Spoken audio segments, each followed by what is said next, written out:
Hi friends, मैं हूँ शरण्या और आज हम बात करेंगे यंत्र मंत्र और तंत्र की।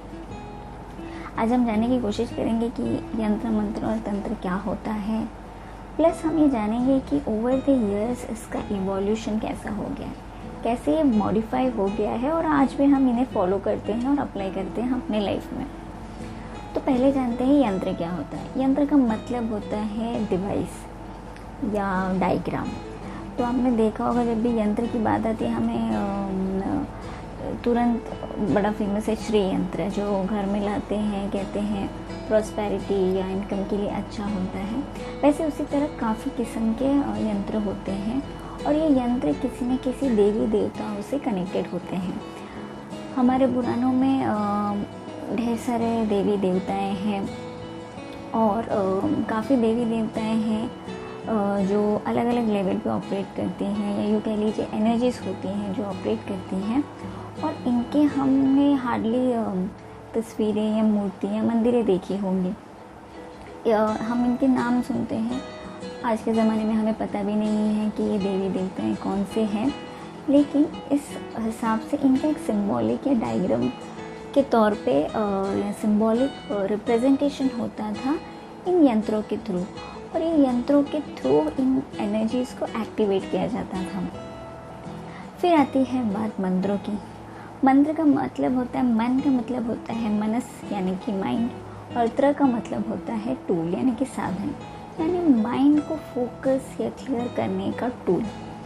तो मंत्र हमेशा हमने जैसे हम जानते हैं कि एक वाइब्रेशनल फोर्स होता है, यानी कि साउंड टेक्निक होती है जिससे हम अपने बॉडी माइंड की ट्यूनिंग करते हैं, क्योंकि हम कॉन्स्टेंटली कुछ ना कुछ इन्फॉर्मेशन सुनते हैं, कॉन्शियसली, सबकॉन्शियसली, अनकॉन्शियसली, और इनका हमेशा काफ़ी हद तक हमारी डिसीजन मेकिंग, हमारी मेंटालिटी, हमारे सोच विचार के ऊपर काफ़ी प्रभाव रहता है जाने अनजाने में, और हमारी लाइफ को यूँ कह लीजिए काफ़ी हद तक इफ़ेक्ट करता है।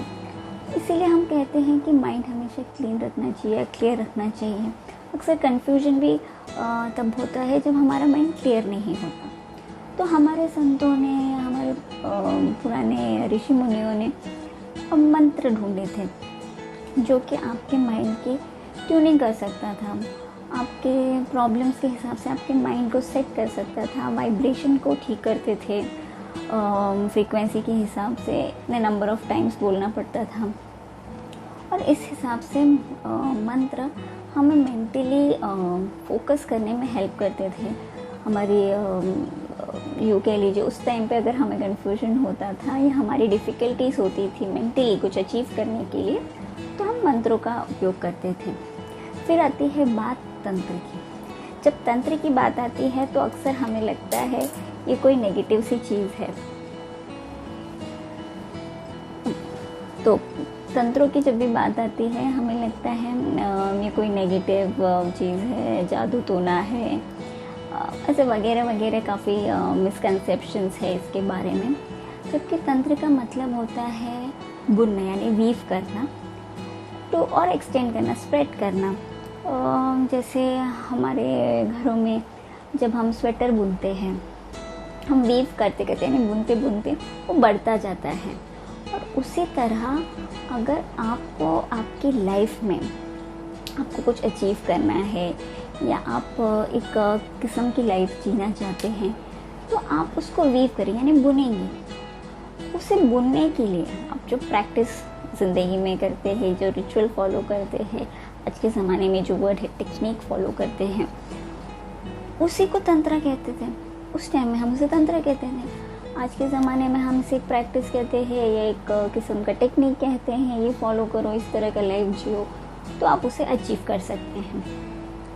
तंत्र काफ़ी पुराने ज़माने में स्पिरिचुअल चीज़ों के लिए या स्पिरिचुअली यूँ कह लीजिए कनेक्ट करने के लिए या किसी देवी देवताओं से कनेक्ट करने के लिए भी अप्लाई होता था।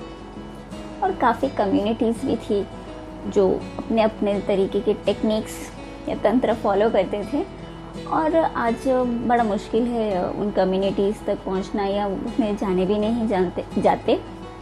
बट पुराने टाइम में ये काफ़ी प्रचलित था और काफ़ी मतभेद भी होते थे व्यूज़ को लेकर। इस वजह से तंत्र के बारे में काफ़ी मिसकंसेप्शंस भी है।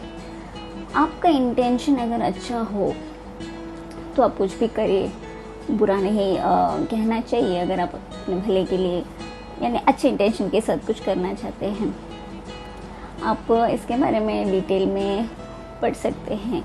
जो प्रोफेसर एस.के. रामचंद्र राव जी की एक बुक है, उसमें डिटेल में काफ़ी चीज़ें लिखी है कि कैसे तंत्र के इवोल्यूशंस हुए हैं, कैसे कम्युनिटीज़ बनी है वगैरह वगैरह। आप जान सकते हैं अगर आप डिटेल में पढ़ना चाहते हैं तो इस तरह से तंत्र होता था।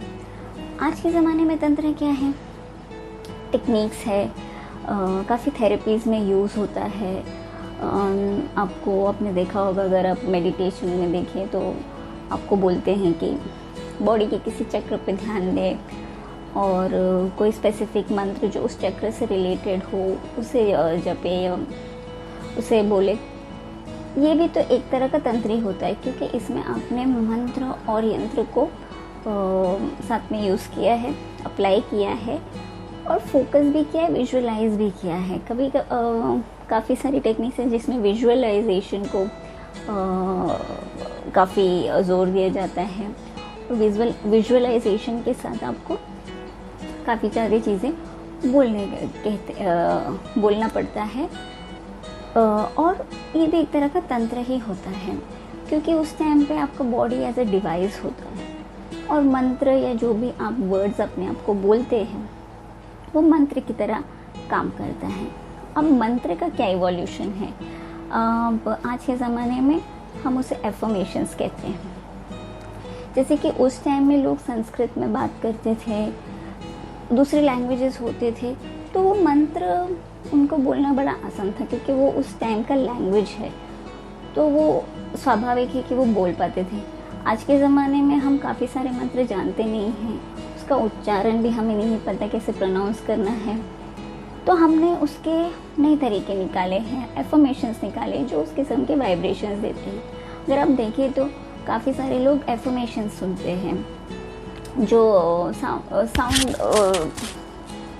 की वाइब्रेशंस, यानी कि रात सोने जाने के टाइम सुनने के लिए होती है। कुछ स्पेसिफिक प्रॉब्लम से रिलेटेड एफर्मेशंस आते हैं, ओवरऑल लाइफ के बारे में भी होते हैं जो आपके माइंड लेवल पे, मेंटल लेवल पे आपको ट्यून करती है। बार बार आप सुनते हैं तो आपका माइंड ट्यून हो जाता है उन पॉजिटिव एफर्मेशंस की तरफ। दूसरी चीज़ जो आज के ज़माने में अगर आप देखें तो सबलाइमल म्यूज़िक आ गया है, काफ़ी लोग वो सुनते हैं जिसमें स्पेसिफिक फ्रीक्वेंसी या हर्ट्ज पे म्यूज़िक होता है जो आपके बॉडी के वाइब्रेशंस को ट्यून करता है। तो इस तरह से काफ़ी मॉडिफाई हो गया है, लेकिन है वही साउंड की टेक्नोलॉजी जिससे हम अपने माइंड को यूँ कह लीजिए ट्यून करते हैं। फिर आती है बात यंत्र की। वेस्ट में काफ़ी प्रचलित है और इंडिया में भी है, जिसे हम कहते हैं मंडला। मंडला जो चीज़ होती है वो वेस्ट में यूजुअली साइकोलॉजिकल टर्म्स में काफ़ी यूज़ होता है, जहाँ पे थेरेपी की तरह यूज़ करते हैं, लोगों को फोकस करने बोलते हैं और फिर उन्हें बोलते हैं कि आप ड्रॉ करें अपने जो एनर्जी लेवल देखी है, जो आपने फील किया है, और उस बेसिस पे वो ड्रॉ करते हैं।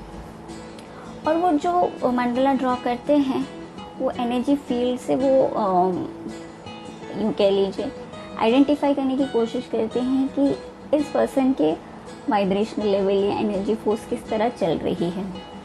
काफ़ी सारे मंडला ऐसे होते हैं जो लोग घर पे लगाते हैं या विजुअलाइज करने की कोशिश करते हैं फॉर स्पेसिफिक एनर्जी एक्टिवेशन। यानी कि इन शॉर्ट वो यंत्र ही है जो आज के ज़माने में नाम बदल के मंडला हो गया है। आप अगर देखें तो मंडला भी डिज़ाइन और डायग्राम्स होते हैं जो काफ़ी फेमस है। हम देखें बहुत सारे किस्म के मंडला बनते हैं डिजिटली भी आज के ज़माने में। तो इस तरह से हम आज भी वही सारी चीज़ें, वही सारे इश्यूज़ है एज अ ह्यूमन हम फेस करते हैं, पर हमने अपने जनरेशन के हिसाब से उसे मॉडिफाई किया है, हमारे लिए आसान बनाया है, ताकि हम अपने प्रॉब्लम से बाहर निकल सकें, अपने लाइफ को ठीक कर सकें, अपने ट्रॉमा से बाहर आ सकें, अपने इश्यूज़ को सॉल्व कर सकें। और मेंटल फिज़िकल लेवल पे जो जो तरीके हम कर सकते हैं हम करते हैं, पर हमने बस उनका तरीका आसान कर लिया है आज के ज़माने के हिसाब से। हम फॉलो और अप्लाई वही सारी चीज़ें करते हैं, क्योंकि एंड ऑफ द डे हमारा जो सिस्टम है, जो नेचर है, वो वही है जिस तरह से उस टाइम पे ऑपरेट होता था, यानी मेंटली और फिज़िकली। हमारे सेंसेस हो गए, हमारा परसेप्शन का तरीका हो गया, वो आज भी वही है। हमने सिर्फ उसकी भाषा बदल दी है और कुछ नहीं। हम आज भी उसी तरह प्रोसेस करते हैं और आज भी उसी तरह हम अपने लाइफ को फेस करने की कोशिश करते हैं। हमारे प्रॉब्लम्स भी होते हैं। होप आपको ये वीडियो अच्छा लगा होगा। अगले वीडियो में मिलेंगे एक नए टॉपिक के साथ। Till then be happy and love yourself.